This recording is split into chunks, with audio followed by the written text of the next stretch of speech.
देश भर में नवरात्रि की तैयारी चल रही है। शारदीय नवरात्रि हिंदू धर्म में एक महत्वपूर्ण पर्व है। इन 9 दिनों में माँ दुर्गा के 9 स्वरूपों की पूजा की जाती है। ये पर्व आश्विन मास के शुक्ल पक्ष की प्रतिपदा तिथि से शुरू होता है और नवमी तिथि तक चलता है। ये नवरात्रि साल में 4 नवरात्रियों में से सबसे बड़ा पर्व है।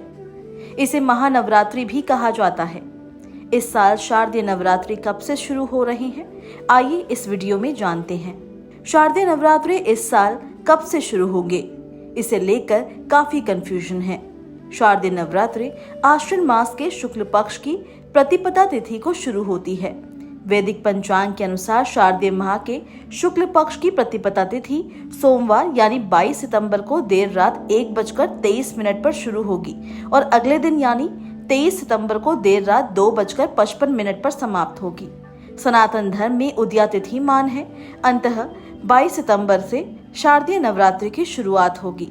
इस दिन घट स्थापना कर देवी माँ दुर्गा की पूजा की जाएगी। जब प्रतिपदा तिथि की शुभ सुबह होती है, भक्त घरों और मंदिरों में कलश स्थापित करते हैं। कलश ऐसा संकेत है कि माँ दुर्गा का वास हमारे हृदय में हो रहा है। ये घट स्थापना हमें ये विश्वास दिलाती है कि 9 दिनों तक माँ की शक्ति हमारे जीवन को आशीर्वाद और सकारात्मक ऊर्जा से भर देगी। इस बार घट स्थापना के मुहूर्त सुबह 6:09 से लेकर 8:06 तक है, जबकि अभिजीत मुहूर्त 11:49 से दोपहर 12:38 तक है। शारदीय नवरात्रि के दिन शुक्ल और ब्रह्म योग का संयोग बन रहा है। इस योग में माँ दुर्गा की पूजा करने से सुख सौभाग्य में वृद्धि हो सकती है। नवरात्रि के 9 दिनों में देवी दुर्गा के 9 रूप कौन कौन से हैं, आइए जानते हैं। पहला, शैलपुत्री। दूसरा, ब्रह्मचारिणी। तीसरा, चंद्रघंटा। चौथा, कूष्मांडा। पांचवा, स्कंद माता। छठी, कात्यायनी।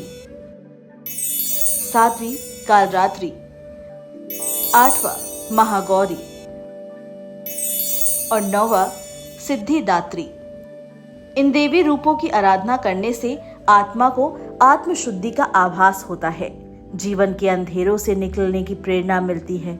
शारदीय नवरात्रि का भारतीय संस्कृति और आस्था में अत्यंत विशेष स्थान है। ये पर्व माँ दुर्गा और उनके 9 स्वरूपों की आराधना का प्रतीक है। आध्यात्मिक ऊर्जा का महापर्व शारदीय नवरात्रि इस बार श्रद्धालुओं के लिए खास है। सामान्यतः 9 दिन तक चलने वाला ये पर्व इस साल 10 दिनों तक मनाया जाएगा। एक अतिरिक्त दिन मिलने से भक्तों को माता की उपासना का अवसर और अधिक मिलेगा। अगर आप शारदीय नवरात्रि में माता रानी की कृपा प्राप्त करना चाहते हैं तो रोजाना पूजा अर्चना कर माँ दुर्गा को सिंदूर अर्पित करें। धार्मिक मान्यता के अनुसार इस उपाय को करने से माता रानी प्रसन्न होकर साधक को धन समृद्धि का आशीर्वाद प्रदान करती है। साथ ही वैवाहिक जीवन में खुशियों का आगमन होता है। हम कामना करते हैं कि माता रानी की आप और आपके परिवार के ऊपर कृपा बरसती रहे।